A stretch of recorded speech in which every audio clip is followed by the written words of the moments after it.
Okay?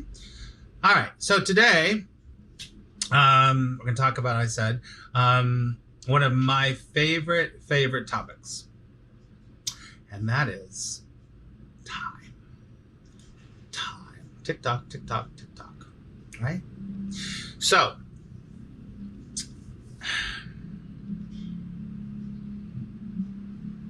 you might have heard people say that there is no time. And then other people say, well, of course there's time, because you can measure where you came from and where you're going to and all of that stuff. And then other people don't even think about time, you know? So there's also, well, how do I say this? I want to be clear about it. Okay. So some people are really time dependent. Some people are not time dependent at all. That's not right or wrong. Remember, everything that we do here is no right or wrong. We're just exploring a topic here. So it's not like, oh, you need to be on there's the no time club or the no time club or the time is real club. Doesn't matter. We're just talking about something here. Cat Blue, I am that I am. That's funny. So if you've ever done any kind of research or done any studying about how the brain and how the brain works and how individuals in the illusion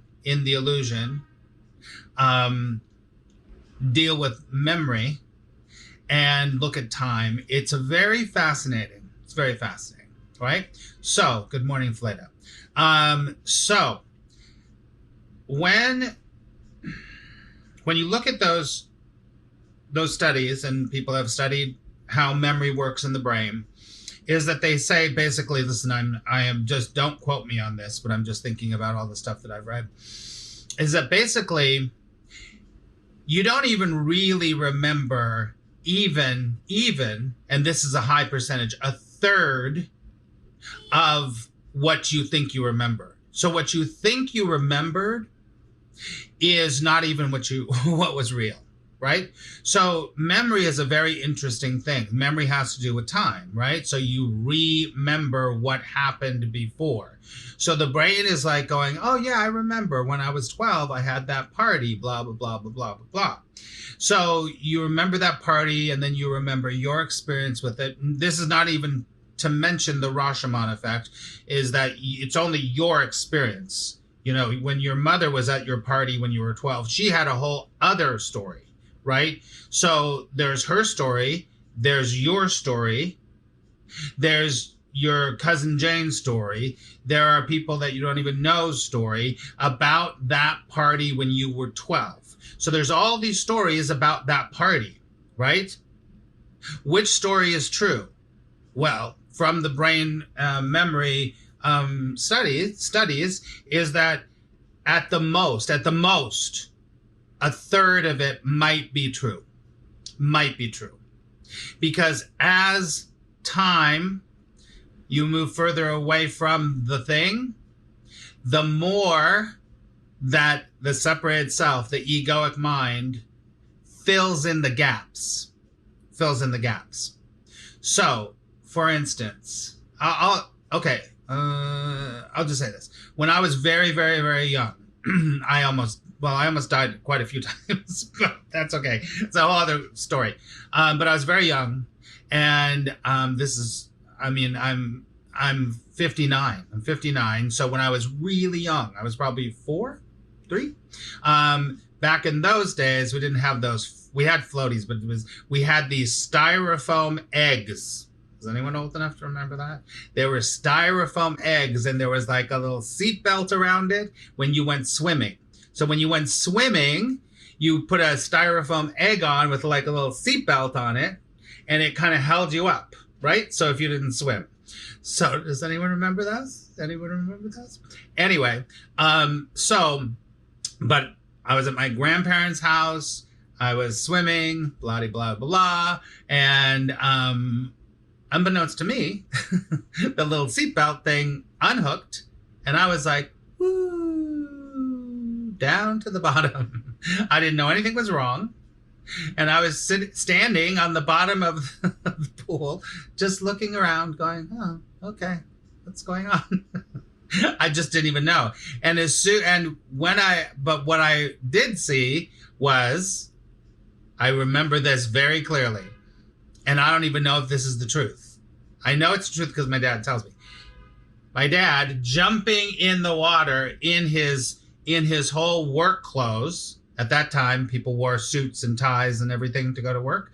So he had come home from work, and I guess they knew that I had fallen, and so I see him jumping down to get me and pull me up, right? Okay, so that's a pretty dramatic kind of story.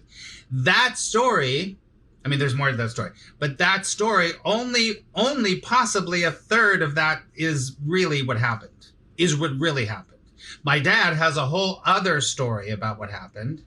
Of course, he does. Of course, I have my own story. My grandmother probably has her own story while she was probably freaking out, standing there like, oh my God, whatever. So I only tell you this to think about the things in your life that in time they seemed to happen, but they didn't really happen. And they didn't really happen the way you think they did. So either your memory is very good, well, it doesn't matter. I'm not going to say that. I'm not going to come back to that. I'm giving you this whole concept to be like, and this has been proven by science, you don't remember it the way it was. So it didn't really happen the way you think it is, that it did. Now let's go forward and think about how you want things to happen in your life and how you imagine and you visualize and do all that stuff, which is fine, which is great. That hasn't happened yet. And so the thing behind you hasn't really happened. It's happened in a certain level, but it hasn't really happened. And the things in the future didn't really happen, or did they? Or did they? Because if there isn't any time. Anyway, so here's the deal. So there's this illusion of time. Didn't really happen the way. But,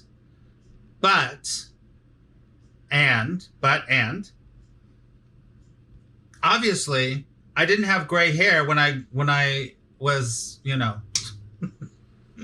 was born.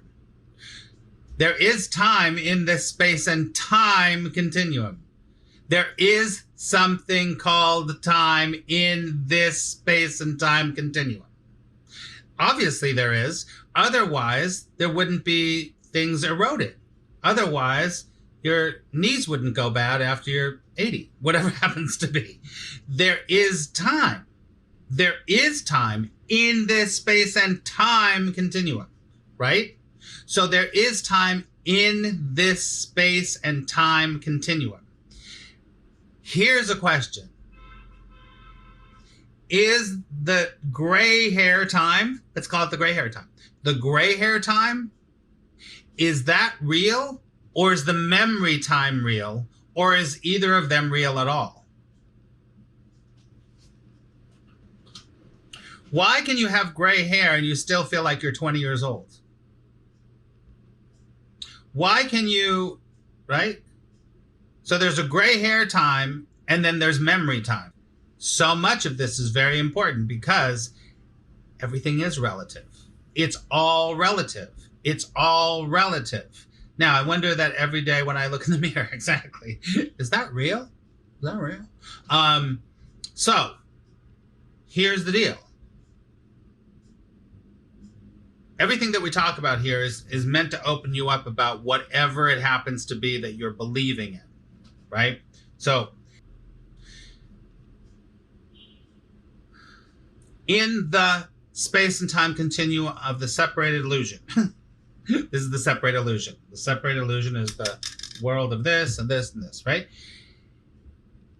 Time is either going to be your worst enemy or it's going to be your best friend. From A Course in Miracles point of view, remember I talked about, I've done the Course in Miracles forever, is that the Course in Miracles would say, it's much more advantageous, isn't exactly, but this is word for word, much more advantageous to use time as a teaching tool. use time as a teaching tool. Now, you can use time as a teaching tool for sure, right? Because in this space and gray hair time, you can either use it as a teaching tool or you use it as something like, oh my God, I can't get there. I'm not there on time. This is what happens. This is one of the reasons that people have regrets. It's all linked to time. You have a regret because the time has passed that you should have done this, could have done that, could have done that. If you realize that there is no time in truth, if there's no time in truth, and you know that to your core, there's no regrets, or the regrets are very minor, right? Because if you have regrets, you're living in time and you're letting time run you. But if you can use time, so for example, let's use the regret thing. So you have a regret that you never said, that you never asked that person out, right? Now they're older and you're older and you have kids and blah, blah, blah, blah, blah, blah. There's nothing to say that you can't ask that person out now. So can you use time to your advantage? And who knows? Say, you know what? When we were in college, I really liked you and I never said that I wanted to take you out. What would that do for you? What would that do for you? This is using time as a teaching tool. You won't have the regret anymore because you actually, first of all, this is how you even if you didn't say the right thing to the right person at the time and maybe that they're gone, you can write a letter to them. You can talk about that thing, having the regrets, right? So when you use time as a teaching tool, something changes and you realize, oh my God, well, look at how timeless that is. So in college, you had this crush and now you're in your 40s and you contact that person and go, I always had a crush on you and I always wanted to ask you out or whatever happens to be. Then it's like no time has passed. It's like well, first of all, there's no time passed because if you still feel that same thing that you felt in college, then guess what? That you had when you're 40, that's timeless. Do you get it? So using time as a teaching tool for yourself is really, really advantageous. Not to use time and pretend like it's not happening in the world is silly on some level, but in truth, to know that there is no time is really important. Does that make sense? Grace says too late. Nothing's ever too late because there is no time. There's no time. In truth, there's no time. In gray hair time, there's time. But what are we given an invitation to do? We're asked to break the time barrier. We're asked to break the time barrier, to be basically to not follow the rules of the illusion. Because if you only stay in the rules of the illusion, you're going to stay in regret, and you're going to be scared of the future, and you're going to be obsessed with planning your future. You're going to be obsessed that you didn't do the right thing in the past, all that stuff. That's not using time as a teaching tool at all, at all. That is being completely in the realm of gray hair time. It's kind of like when people say, age is just a number. It is just a number in the illusion, right? So when people, maybe you, have any kind of, well, first of all, let's talk about, not first of all, but I want to add this to it. Two things that are really, really like a huge issue with a lot of people nowadays are depression and anxiety, right? Depression and anxiety. Let's talk about depression. Depression is when the character, in general, when the character is reflecting on its past and feeling horrible about it, and then projecting the future is going to be like the past. Like, I had tragedy in the past, so now I'm going to have tragedy in the future, right? So depression tends to be kind of like that. I was worthless to my mother, now I'll be worthless to a job. I had no hope in the past, so I'll have no hope in the future. That's how depression in general, not always, works. Anxiety in general is really focused on the future. What's going to happen? What's going to happen? Am I going to say the right thing? Am I going to do the right thing? Are they going to give me the job? Oh my God, what if I get in this situation where I don't know what to say? Whatever happens to be, it could be a million different things. Where that anxiety feeling, it's all based on what's going to happen. And you are reflecting on the past. So see how depression and anxiety are two sides of the same coin, but they're both about time. And so there's a real belief in time there. When time is not real, it's only real in the illusion. So when you're asked to, on any kind of spiritual path, to grow up as a spiritual adult, is to not be at the effect of the world. The world is just what it is. You and I, and anyone, once you get past that illusion of time, you can live timelessly and it doesn't matter. And you're free. You're free of when the bill's going to come, when I'm going to be successful, if they're going to call me, what I did when in the past, blah, blah. You're free of all that stuff, because then you know that there's no time. In truth. You still probably will get gray hair, and you still will die. Your character wasn't real anyway, but your body will die. I hate to tell you that, but your body will die. But how you live in the body up until that point is what we're kind of talking about here. Does that make sense? I know that I'm kind of rambling. I know I'm rambling. I'm aware of that. But it's really, really, really valuable to get this idea to really start to sink into, because you know what the only time there is? It's not even time. This.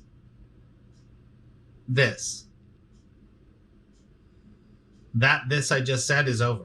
This. That this I just said is over. This. That this I just said is over. This. This is it. This is it. Right? That's the only thing that's real. The only thing that's real is you and me right here, you looking at me, you wherever you are doing your thing, me where I'm at in New York City talking to you. That's the only thing that is real. That has nothing to do with time. At all. At all. It's the only thing that's real. When you think about something in memory, that's not real. When you think about the future, that's not real. There's only this. There's only this. Take a deep breath. Remember, there is no right and there is no wrong. There only is what is. In my Course in Miracles group yesterday, we were talking all about this. Is that the only way that you can quote unquote disobey God's law, whatever, is to not be unconditionally loving. And what does that mean? We're all conditional. We're conditional based on time. And we're conditional based on being right or wrong. So we're conditional. I'm not there yet. Once I'm there, here's a big one. Once I have a spiritual awakening, then everything will be hunky-dory. Well, you better keep waiting, because it's only hunky-dory right now. Because this is all there is. Everything else is a story. It's all a story, right? So when you are denying being unconditionally loving to yourself, of the experience, of people, of the world, and I'm not saying you have to agree with it, then what you're doing is, this is what you're doing. You're keeping yourself within this time structure. The Course says only love is real. I say only unconditional love is real. So when you're unconditionally loving of yourself, when you're unconditionally loving of yourself, that's when there is no time. And I'll add a layer to that. There's no you there anyway. Because the you that you think is there is a character that's been created in time. Take a deep breath.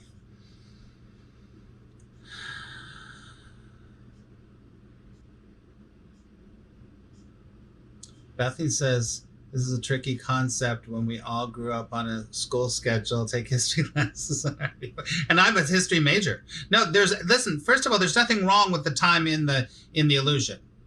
And time, and this is where, this is where you use time as a teaching tool. Don't repeat the things of the past because listen, everything that you see now has been happening over and over throughout centuries to the human race. So if you don't learn from the past, you're doomed to repeat it. It's like that. So there's nothing wrong with that at all. At all. We are not in the outcome business. I like that, Jen. Well, the separate self is really in the outcome business. Very much in the outcome business. For sure. For sure. It's all about when you're going to get there, how you're going to get there, blah, blah, blah, blah, blah, blah, blah. This is what I say to people. I'm like, ultimately, in the illusion, the clock is ticking on your life while you're waiting to be healed. While you're waiting to be healed, you're going to look back and go, fucking 5 years I've been waiting to be healed. And I could have chosen to just be happy and just be here. Because the only thing that's happening is there's a now, there's a now, there's a now, there's a now, there's a now. And then we come back to all the way circle around the beginning of this conversation, regret. Regret. And you're like, God, I could have just done this already 5 years ago. Why don't I just fucking do it now? Why don't you just allow yourself to be okay now? And the ego goes, oh, no. I have lots of trauma. I have to deal with my trauma. Now, I'm making fun of you. I'm just saying how the ego works. There's nothing wrong with looking at your trauma. But you can look at your trauma and be free at the same time. People are like, what? You can look at your trauma and be free at the same time. Because you're already free. Well, you aren't free. But there is freedom happening. Just like this moment is happening. Even if you had a fucked up childhood. Even if you were beaten. It's still happening.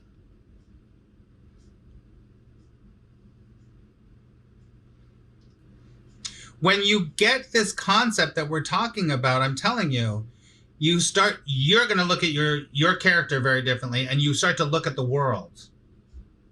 You start to look at the world, and you're like, oh my God, look at that.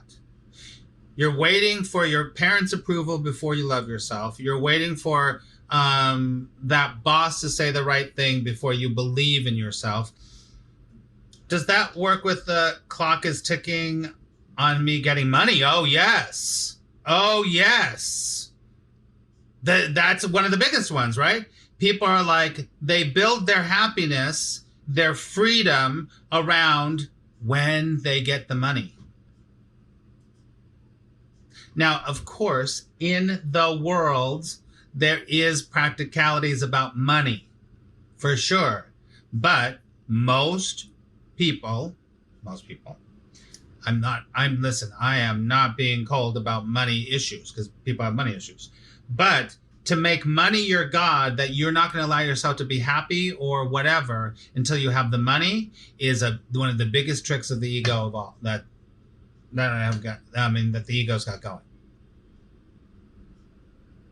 Huge. That's a time thing too. When I get the money, right? That's why I always say people put money in the place of God, wherever you think God is. So God is their money. God controls time. So money controls time. All right? So take a big deep breath, everybody.